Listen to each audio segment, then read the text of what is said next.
नमस्कार, आवाज इंडिया में आप सभी का स्वागत है। आप देख रहे हैं देश दुनिया से जुड़े 10 बड़े अपडेट्स और मैं हूं मिधावी। प्रधानमंत्री नरेंद्र मोदी इस बार मलेशिया में होने वाले आशियाना शिखर सम्मेलन में शामिल नहीं होंगे। विदेश मंत्रालय के अनुसार व्यस्त कार्यक्रम के चलते प्रधानमंत्री का दौरा रद्द कर दिया गया है। अब भारत की ओर से विदेश मंत्री एस जयशंकर देश का प्रतिनिधित्व करेंगे। 26 से लेकर 28 अक्टूबर तक मलेशिया की राजधानी कोलालंपुर में सम्मेलन आयोजित होता है। बताया जा रहा है कि प्रधानमंत्री मोदी वर्चुअल माध्यम से आशियाना भारत शिखर सम्मेलन में शामिल हो सकते हैं।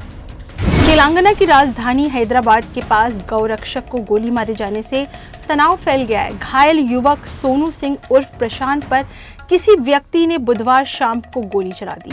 भाजपा नेता माधवी लता ने आरोप लगाया कि आरोपी AIMIM से जुड़ा है और ये हमला हत्या की साजिश था। उन्होंने मुख्यमंत्री रेवंत रेड्डी से अपराधी की तुरंत गिरफ्तारी की बड़ी मांग की है।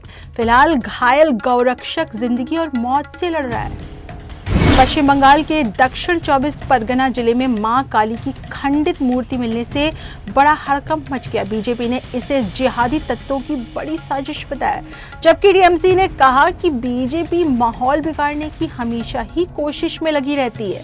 काकद्वीप के सूर्यनगर पंचायत के इस मंदिर में सुबह ग्रामीणों ने मूर्ति क्षतिग्रस्त देखी, जिसके बाद बड़ी संख्या में लोग इकट्ठे हो गए। विपक्ष के नेता शुभेंदु अधिकारी ने कहा कि अगर हिंदू अब नहीं जागे तो आने वाले दिनों में खतरा और भी बढ़ेगा। बिहार विधानसभा चुनाव से पहले महागठबंधन के भीतर सीट बंटवारे का मसला अब सुलझने की ओर बढ़ रहा है। पटना में आज अशोक गहलोत और तेजस्वी यादव के बीच बड़ी बैठक हुई। गहलोत ने कहा कि 5-10 सीटों पर फ्रेंडली फाइट हो सकती है, बाकी मामला निपट ही जाएगा।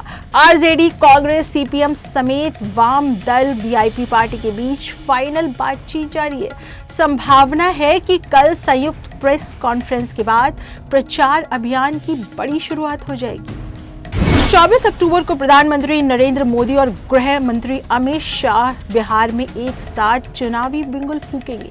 PM मोदी समस्तीपुर और बेगूसराय में जनसभा को संबोधित भी करेंगे, जबकि अमित शाह सीवान और बक्सर में रैली करेंगे। प्रधानमंत्री कर्पूरी ठाकुर की धरती से मिशन बिहार की शुरुआत करेंगे और NDA प्रत्याशियों के लिए जनता से समर्थन भी मांगेंगे।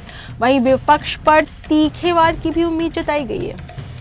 असम के मुख्यमंत्री हेमंत विश्व शर्मा ने एक बड़ा ऐलान किया। उन्होंने कहा कि राज्य की सरकार विधानसभा के अगले सत्र में लव जिहाद और बहुविवाह पर कानून लेके आएगी। शर्मा ने बताया कि इन विधेयकों का उद्देश्य सामाजिक सुधार और पारंपरिक संस्थाओं की रक्षा करना है।